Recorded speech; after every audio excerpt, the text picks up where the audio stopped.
Atin naman po makakapanayam ang isang barangay kagawad at nasa pangalawang termino na si Kagawad Jesus Sinagub. Magandang hapon, Kagawad. Magandang hapon po, sir.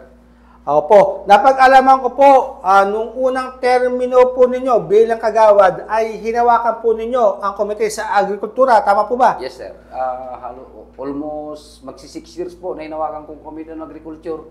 Na isa sa tumulong sa mga magsasaka, lalo na sa mga PCIC o Philippine Crop Insurance. Magre-report sila, may mga calamity na kailangan nilang i-report ang kanilang palay para makabawi-bawi rin po sa kanilang mga gastusin sa bukid.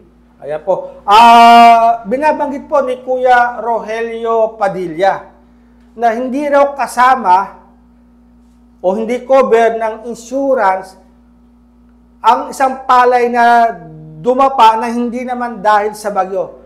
Yan po ba ay matagal ng patakaran ng PCIC? Nung nagsimula po ako ng 2018, sir, bumaba po ang Philippine Crop Insurance na galing sa Cabanatuan.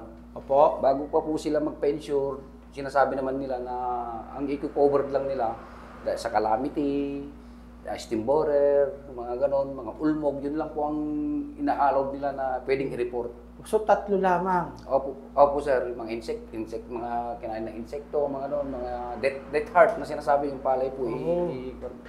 So, itong dumapa na hindi naman dahil sa bagyo, hindi talaga cover. Hindi na po nila i-cover yun, sir, dahil wala naman pong calamity na wala bagyo. Namang calamity. Yes, sir. Pero di ba po ba, minsan talaga sa sobrang lakas ng hangin, maski walang bagyo, dumadapa? Wala rin po, hindi nila honorin yun. Hindi nila o-honorin. Kahit i-report po natin yun, papalabasin lang nilang minimal.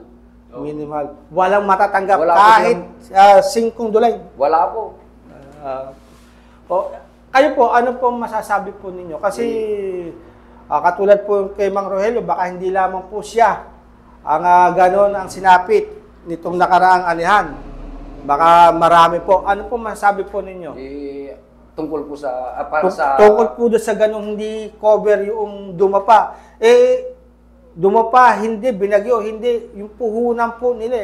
Sir, para sa akin lang din po, magbibigay na lang din po ang gobyerno, gaya ng PCIC o Philippine Crop Insurance. Kung wala man pong bagyo o calamity at dumapa ang ating mga palay, bakit hindi pa rin natin bigyan? Kasi makikita man nila na ebidensya na ang palay natin ay nakadapa. Kasi andun pa rin naman po yung cost ng kanilang gastos. Kung ilan pa yung ginastos ng 1 hektarya, ngayon, ang minimum na ng 1 hektarya, 50 mil. Bakit hindi pa rin nila ibigay sa mga magsasaka para makatulong din sila? Kasi kahit na wala ng bagyo. So yun, minumungkahi po ninyo. Isama na, basta dumapa. Opo, kasi po pag dumapa ang palay na wala pang bigas o wala pang, may bunga na siya pero hindi pa tuyo, bunga talaga na pwedeng harvest, masisira na po yung nasa ilalim. Masisira na po. Opo. Kaya yun na lang po ang dagdag na kahilingan namin sa mga nasa gobyerno gaya ng PCIC. Opo. Nabigyan nila pansin kahit na dumapa, kahit na wala ng calamity dahil sa lakas naman ng hangin, gaya ng Minecraft.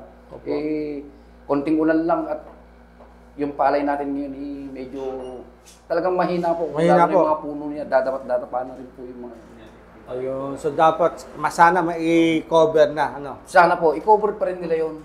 Lalong-lalo na po yung mga maliliit lang na farmers, gaya lang 1 hektarya, kalahating hektarya, yung pera nila doon talong-talo na po. Kulang pa sa pagbayad ng mga utang nila, mga gano'n. Opo. Maraming salamat, Kagawad. Maraming salamat po, sir.